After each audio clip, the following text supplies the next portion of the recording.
चलिए बच्चों, अब हम करने वाले हैं इस प्यारे से क्वेश्चन को पढ़ते हैं और देखते हैं पूछा क्या गया है इसमें। क्वेश्चन में कह रहे हैं Rahul and Chinmay start together from Delhi in their own cars for Shimla.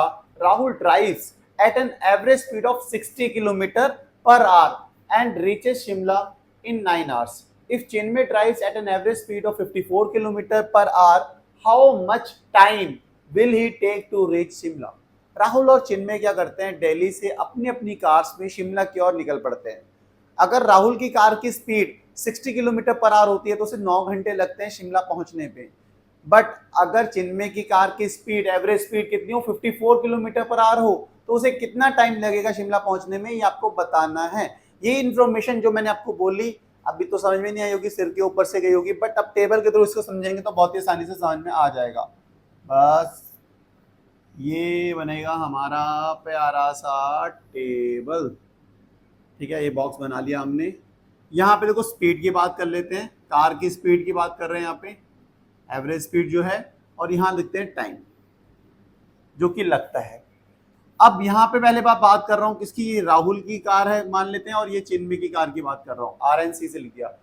Rahul की कार की अगर average speed 60 kilometre per our होती है, 60 किलोमीटर पर आवर होती है, लिखा 60 किलोमीटर पर आवर, उसे कितना टाइम लगता है शिमला पहुंचने में? 9 घंटे। टाइम कितना लगता है? 9 hours। यहाँ पे लिख देते हैं टाइम किसमें, इन आवर्स, इन एच मतलब इन आवर्स में। अब आपको पता लग गया अगर चिन्मय की राहुल की कार की average speed 60 kilometre per our है तो 9 घंटे लगते हैं।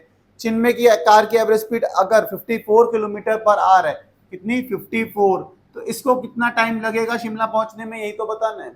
यही तो बताना है कितना टाइम लगेगा। अगर स्पीड कितनी है, 54 किलोमीटर पर आवर है, तो इसी हमें बताना है, तो इसी हम एक्स अज्यूम कर ले रहे हैं। सही है, यही हम लिख देते हैं, let Chinmay take x hours to reach Shimla. कितना टाइम लगता है? x hours लगते हैं। अब ये hours से हमें फाइंड करने हैं कितने घंटे लग जाते हैं भाई साहब। अगर स्पीड कितनी हो, 54 किलोमीटर पर आओ, आपको पता है इनवर्स प्रोपोर्शन का केस है, तो इन दोनों का प्रोडक्ट और इन दोनों का प्रोडक्ट क्या होगा, सेम होगा, क्योंकि इनवर्स वेरिएशन के केस में प्रोडक्ट हमेशा कांस्टेंट रहता है, इसलिए इनका प्रोडक्ट और इनका प्रोडक्ट क्या आएगा, सेम आएगा। तो 60 into 9 equals to 54 into x. X की वैल्यू आपको फाइंड करनी है। देखो 60 इंटू 9, 9 6 54, 0 540 हो जाएगा, और ये 54 इधर क्या होगा, डिवाइड में 54 इक्वल्स टू एक्स, क्योंकि 54 मल्टीप्लाई में था, साइड चेंज करेंगे तो क्या आएगा, डिवाइड में। इन दोनों को मैंने पहले मल्टीप्लाई किया तो कितना है, 540, और 54 डिवाइड में। होप समझ आया होगा। 54 10 जा क्या होता है, 540, तो कितना आ गया, 10, एक्स इक्वल्स टू 10, एक्स की वैल्यू कितनी आ गई, 10। मतलब x मतलब क्या था, टाइम, कितने घंटे लग रहे हैं, 10 आवर्स लग रहे हैं।